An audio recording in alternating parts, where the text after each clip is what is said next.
So let's take a look at the clean, or some people would say the squat clean, but the proper terminology is in Olympic lifting, if you say clean, it's assumed to be a squat clean.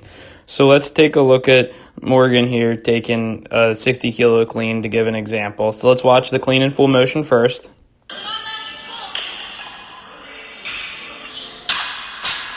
So let's back that up and let's look at some of the positions. All right, so we have the clean here. So we look at the hands. A good way to size up the hands are here.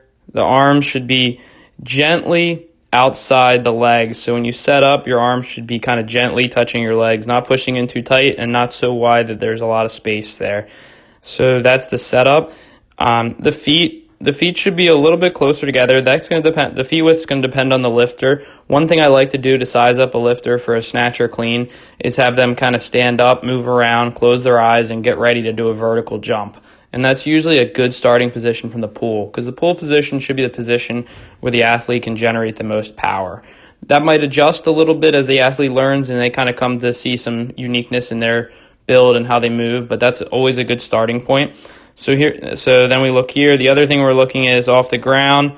We're looking for the shoulders to be directly over or slightly forward of the bar here. This is kind of taken at that angle, but she has pretty good back position. We're pretty happy with that. So you're looking for shoulders over the bar. So then it comes off the ground. The bar should sweep back in towards the body nicely. And then the lifter should be patient. And you're looking to contact the bar on the upper thigh right here. This is a very good position. She's still flat-footed into that power position. Then she's going to extend. She's going to come up. Really good extension. And then she's going to move her feet out just slightly. And they're going to shuffle very quickly out. They're not going to donkey kick. They're not going to use up a lot of space there. So that's really good. Really happy with that. So, and one other thing to note is it should be a smooth movement. There shouldn't be any hitching. So one thing I see sometimes lifters get it up to the hip area and kind of hitch it. Let's take a look at this nice smooth movement. So it's one nice smooth movement is what we're looking for. Let's take a look at another area where people commonly have some issues. So it's here. If you get to here successfully and you extend successfully, the next thing you got to do is you got to actively keep the bar in close. See how here the bar is so close to her, it's kind of grabbing her shirt? That's exactly what we're looking for. We're looking for the bar. You need to actively bring that bar back to you and bring yourself to that bar right there and be keeping it close.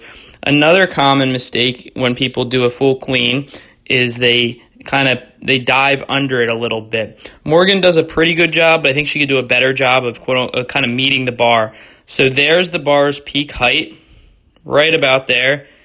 Within an inch or so, she meets it.